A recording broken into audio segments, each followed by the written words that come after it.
दुनिया के 5 सबसे अनोखे और अजीब म्यूजियम जिनके बारे में सुनकर आप बहुत ही ज्यादा हैरान हो जाएंगे, क्योंकि इनका कंसेप्ट बहुत ही ज्यादा डिफरेंट और यूनिक है। अगर हम म्यूजियम्स के बारे में बात करते हैं तो म्यूजियम्स में आपको बहुत ही ज्यादा इन्फॉर्मेशन, साइंस से रिलेटेड, टेक्नोलॉजी से रिलेटेड और भी हिस्ट्री से रिलेटेड चीजें देखने को मिलती है। लेकिन क्या आपने कभी एक ऐसे म्यूजियम के बारे में सोचा है जो कि ब्रेड के ऊपर बनाया गया हो, जिसमें कि आपको ब्रेड के बारे में डिटेल इन्फॉर्मेशन देखने को मिल सकती है? या फिर एक ऐसा म्यूजियम जो कि समुद्र में पानी के नीचे बनाया गया है, जिसे कि आप समुद्र के नीचे जाकर एक्सपीरियंस कर सकते हैं। अगर आप जानना चाहते हैं अंडर वाटर म्यूजियम के बारे में तो इस वीडियो को लास्ट तक जरूर देखना, क्योंकि वो हमारी लिस्ट में नंबर 1 पर आता है, जिसके बारे में आपको वीडियो के एंड में देखने को मिलेगा। तो चलिए सबसे पहले बात करते हैं ब्रेड म्यूजियम के बारे में। लिस्ट में नंबर 5 पर है जर्मनी के उल्म सिटी में बना हुआ म्यूजियम ऑफ ब्रेड कल्चर। ये म्यूजियम 1955 में विली और हरमन आइसलाइन ने बनाया था। इस म्यूजियम को इसलिए बनाया गया था ताकि लोगों को ब्रेड की हिस्ट्री और कल्चरल सिग्निफिकेंस के बारे में पता चले। यहाँ आपको 16,000 से भी ज्यादा आर्टिफैक्ट्स देखने को मिलते हैं, जिसमें से लगभग 700 आर्टिफैक्ट्स परमानेंट डिस्प्ले में रखे हुए हैं। ये म्यूजियम 2 सेक्शंस में डिवाइडेड है। पहला सेक्शन है फ्रॉम ग्रेन टू ब्रेड, जो कि लगभग 6000 सालों की हिस्ट्री को कवर करता है, जिसमें आपको देखने को मिलेगा कि कैसे सीरियल कल्टीवेशन शुरू हुई, ग्रेन फार्मिंग क्या होता है और कैसे अलग अलग टेक्निक से ब्रेड बनाया जाता है। और दूसरा सेक्शन है मैन एंड ब्रेड, जो ब्रेड की कल्चरल और सिंबॉलिक इंपोर्टेंस को हाईलाइट करता है।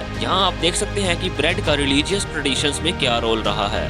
ब्रेड म्यूजियम की आर्ट कलेक्शन काफी इम्प्रेसिव है, जिसमें कि यहाँ पर आपको 15 से 21st सेंचुरी के आर्टिफैक्ट्स देखने को मिलते हैं। और दोस्तों ये म्यूजियम खुद एक हिस्टोरिकल बिल्डिंग में बना हुआ है, जो कि 1592 का रेनेसेंस एरा स्ट्रक्चर है। और इस म्यूजियम का आर्किटेक्चर भी देखने लायक है। ये म्यूजियम रोज सुबह 10 बजे से लेकर शाम 5 बजे तक ओपन रहता है, और साथ में यहाँ पर आपको बहुत ज्यादा टूरिस्ट देखने को मिलते हैं। अगर आप कभी जर्मनी जाने का प्लान बना रहे हैं तो इस म्यूजियम को जरूर विजिट करें।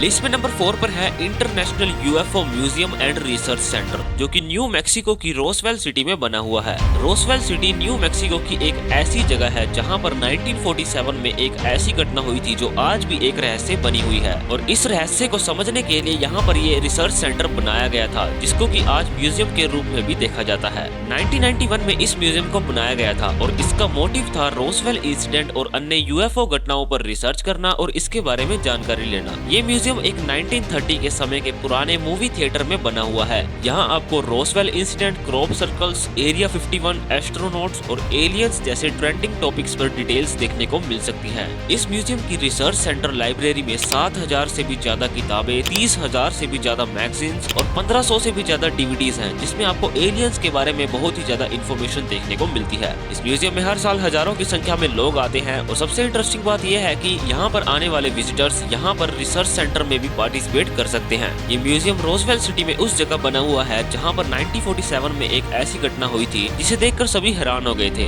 जुलाई 1947 में एक अजीब सी चीज आसमान से आकर धरती पर गिरती है। लोगों का मानना ये था कि ये एक यूएफओ था। इस इंसिडेंट के बाद ये जगह बहुत ही ज्यादा फेमस हो गई थी और इसी घटना की रिसर्च के लिए ये म्यूजियम बनाया गया था। तो नीचे हमें कमेंट्स में जरूर बताना कि क्या आप इस म्यूजियम को विजिट करना चाहेंगे।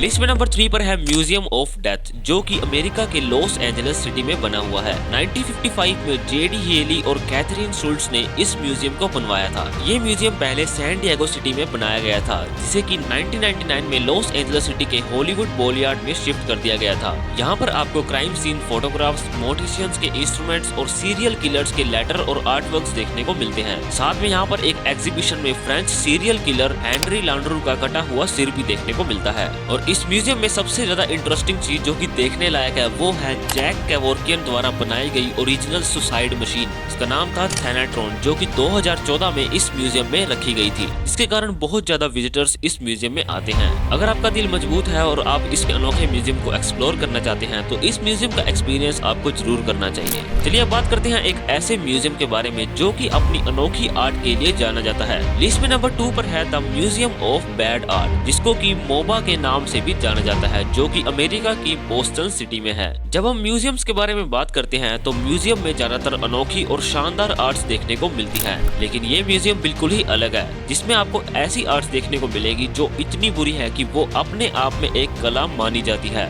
इस म्यूजियम को बनाने के पीछे भी एक बहुत ही अनोखी स्टोरी थी। 1994 में एंटीक डीलर स्कॉट विल्सन को बोस्टन के रोस्लीडेल एरिया में कचरे के ढेर से एक पेंटिंग मिली थी, जिसका नाम था Lucy in the fields with flowers. ये पेंटिंग बहुत ही अनोखी और अलग थी, जिससे इंस्पायर इंस्पायर होकर स्कॉट विल्सन ने अपने फ्रेंड्स के साथ मिलकर ऐसी और पेंटिंग्स इकट्ठी करनी शुरू कर दी और इन पेंटिंग से इस अनोखे म्यूजियम की शुरुआत हुई। मोबा के पास आज 700 से भी ज्यादा आर्ट वर्क्स हैं, जिनमें से हर एक अपने आप में अनोखा है। ये पेंटिंग्स एनाटॉमी और पर्सपेक्टिव जैसे बेसिक आर्ट प्रिंसिपल्स को भी दिखाती है। ये म्यूजियम उन आर्टिस्ट की मेहनत को सम्मानित करता है जो ट्रेडिशनल आर्ट स्किल्स के बिना भी अपनी क्रिएटिविटी को दिखाते हैं। यहाँ आप इन आर्ट वर्क्स को नजदीक से देख सकते हैं और आर्ट वर्क के साथ दिए गए डिस्क्रिप्शन से इनकी डिटेल इन्फॉर्मेशन भी ले सकते हैं। अब बात करेंगे एक ऐसे म्यूजियम के बारे में जो पानी के नीचे बना हुआ है, जिसे कैनकुन अंडर वाटर म्यूजियम या म्यूसा के नाम से जाना जाता है। ये म्यूजियम मैक्सिको के कैरिबियन सागर में स्थित है और कला और विज्ञान का एक अनोखा कॉम्बिनेशन है, जिसका काम 2009 में शुरू हुआ था और 2010 में ये कंप्लीट होकर ओपन कर दिया गया था।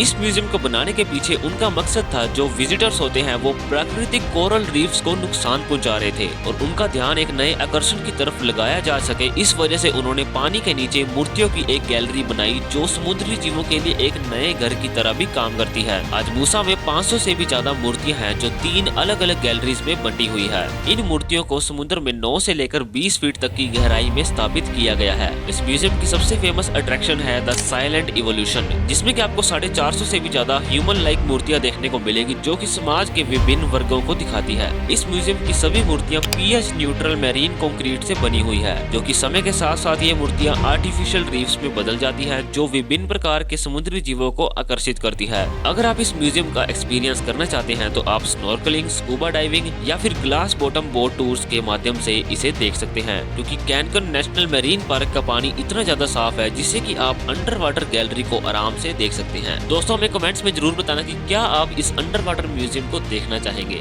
तो ये थे 5 ऐसे अनोखे म्यूजियम जो कि बहुत ही ज्यादा अजीब और बहुत ही अलग कंसेप्ट्स पर बनाए गए हैं। नीचे हमें कमेंट में जरूर बताना कि आपको इनमें से कौन सा म्यूजियम सबसे ज्यादा अट्रैक्टिव और सबसे ज्यादा यूनिक लगा। और अगर आप ऐसी और अमेजिंग वीडियोस देखना चाहते हैं तो हमारे चैनल टॉप 5 नॉलेज को आज ही सब्सक्राइब करके बेल आइकन को प्रेस जरूर कर लें, ताकि ऐसी और अमेजिंग और नई वीडियोस आपको सबसे पहले देखने को मिल सकती है।